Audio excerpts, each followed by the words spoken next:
Chuck. Hey, Hey Chuck, this is Keith Shellen, the MMA Takeover. You're live right now on YouTube. How you doing, man? I'm doing well, man. How are you? All right. So those who don't know you, you're a former UFC veteran. You're a former Bellator veteran. You've fought in CS many times. You just announced your retirement after your last fight. So my first question is to you: is you've been in the sport a long time. Did you when you decided to retire, did was it something you thought about beforehand, or is that just based on the results of the last fight? No, it's something I had in my mind. I was in like my mid 20s, and I thought, you got to think to the future, and fighting's not something you can do forever. And my overall goal is to try to get back to the UFC and be in the UFC and everything. And that's everyone's goal when they start fighting.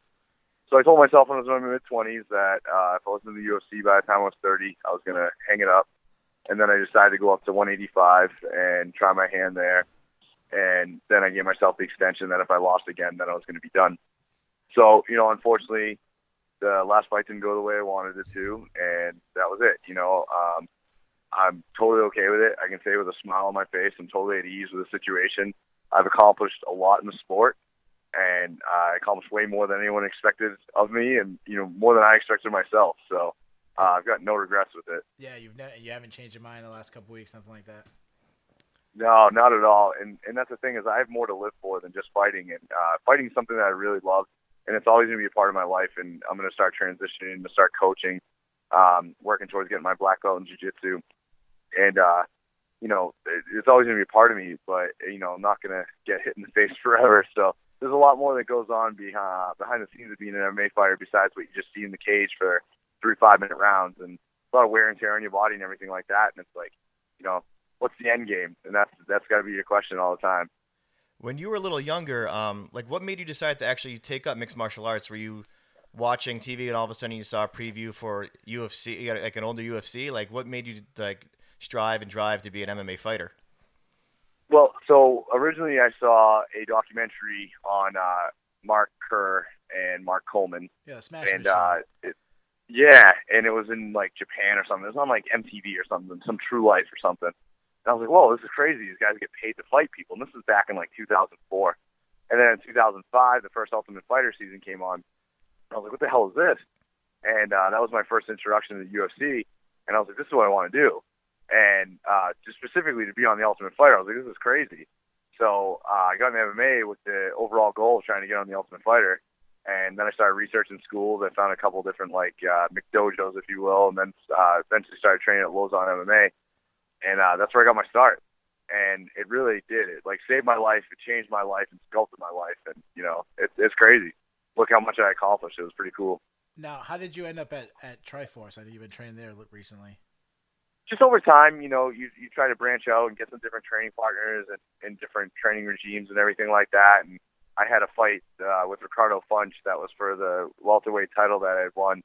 And I just wanted to get a couple bigger guys. I was training at Mass BJJ in Acton for a long time, and there really wasn't as many guys that were about my size. And I talked to my coach, Nate Ryan, at the time, and we both decided to kind of transition down there and start working with more of these guys because they're on a bigger stature.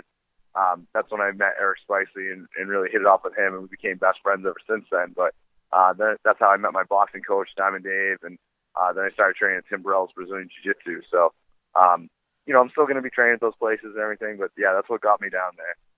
So you still train over at Tim Burrell's for your getting your black belt? Yeah, yeah.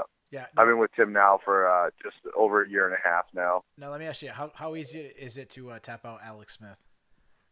What's that? How easy is it to tap out Alex Smith over there? Alex Alex Smith, did you say? Yeah. Police officer Alex Smith. Yeah, he's actually a coworker of mine. He's a little baby boy. He don't be confused just because he looks like an action figure. He's a little baby boy. So, He's trying to make it in the world.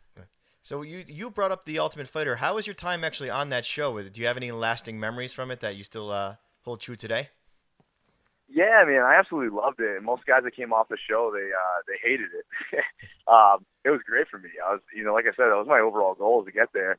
And then I ended up on Brock Lesnar's team, and I was a huge wrestling fan growing up, and still am. And I was like, whoa, this is crazy. Like I'm living my dream right now, and I'm on Brock Lesnar's team. the guy was a complete dink, but that's fine. That was gonna be our follow-up question. Oddly enough, though, they're doing the Ultimate Fighter All-Star season coming up, and the day of my fight, my last fight, I got an email from the UFC talent relation asking if I would be willing to do it, and it would have been starting in January, but it was going to be at 170 pounds. I wouldn't be able to make 170 pounds ever again in my life, so I had to decline that, and then obviously the fight ended up going the way it did, and I made my decision to step away, but yeah, it was kind of crazy that I got the offer for that. I was one of the top prospects for that season that they're going to be taping, so it'd be pretty cool. But very impressive. Now one thing, how's it to live in a house with people that you know that you might end up fighting? Like, how weird is it? It was a little different for sure. You know, I ended up fighting Tony Ferguson in the semifinals of the show, and right off the bat, we hit it off, and we just became each other's main training partners for the show. And you know, we thought, oh, cool, we're gonna fight each other in the finale, no big deal. And then we had to fight in the semifinals, and like all this drama kind of happened, and you know, he was trying to space himself from me, is what it was. And everyone deals with fights differently, but it was no big deal. I mean, you're living in the house. To me, it was just like another day of training when you're in the cage anyway. So I'm not one of those guys that get like super psyched out or pumped up like that. I'm like, this is just a sport at the end of the day where you're trying to punch each other in the face. But you know, it was a little different, but not too bad. I mean, we had 2 bathrooms with 14 guys living in a house. It was a little difficult and smelly at times, but you make do. So you were saying that I know now you retired from MMA, and now you're doing the pro wrestling thing. You said you were a huge wrestling fan growing up. Who'd you used to watch when you were younger in the wrestling scene? The one man that drew me into professional wrestling was the 1-2-3 Kid, and it was watching his match to become the 1-2-3 Kid when he beat Razor Ramon. I was like, whoa, this is just some average day guy, and he's winning this big match against this huge man with crazy chest hair. So then I was like, whoa, this is sick, and I got drawn in from there, and I didn't have cable growing up. My friend had a black box, and he used to, tape pay-per-views if I couldn't come over and give it to me on VHS, and tape Monday Night Raw for me, and I'd always watch it on Tuesdays and stuff. So that's kind of how I got sucked in and drawn in, and when I started working, I bought cable in my house, so I was able to watch it and get the pay-per-views and everything, and I was pretty much working just so I could pay to watch wrestling. And you've been following WF and WCW and all those things since? Yeah, and like I said, I've been a fan of it ever since. And then, about almost 2 years ago in January, Eric Spicely found a wrestling training school in Rhode Island, and then we started going to train. And since, Eric had to stop because, he's in the UFC now and the contract stuff, so you can't really wrestle on the side.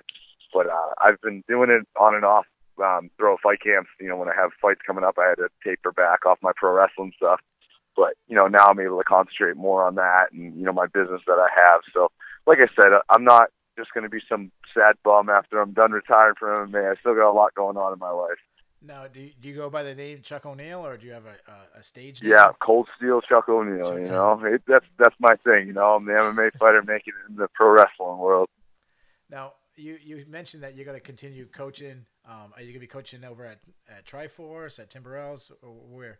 Yeah, I talked to the guys over at Triforce. I told them that's something I'm definitely going to be willing to come in and do and help out whenever they need me. And there's a few particular guys and teammates like that I have that'll be in there to help them out when they get ready for fights. Obviously, when Eric's getting ready for a fight, I'm going to be there for him.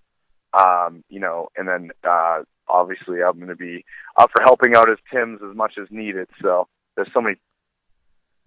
But yeah, I'm always going to be down to help those guys out. They've done a lot for me and for my career. Now, is there anybody in particular over at Triforce that we should be looking out for? Well, I'm sorry, what's that? Is there anybody particular over at Triforce that we should keep our eyes on? What, up-and-comer guys? Yeah, or just anybody in general that well, there's an amateur fighter over there who's really he's really doing some good stuff. The kid's got a lot of good wrestling. His name's John Duma. The kid's very talented. He's going to be good. Fighting at 145.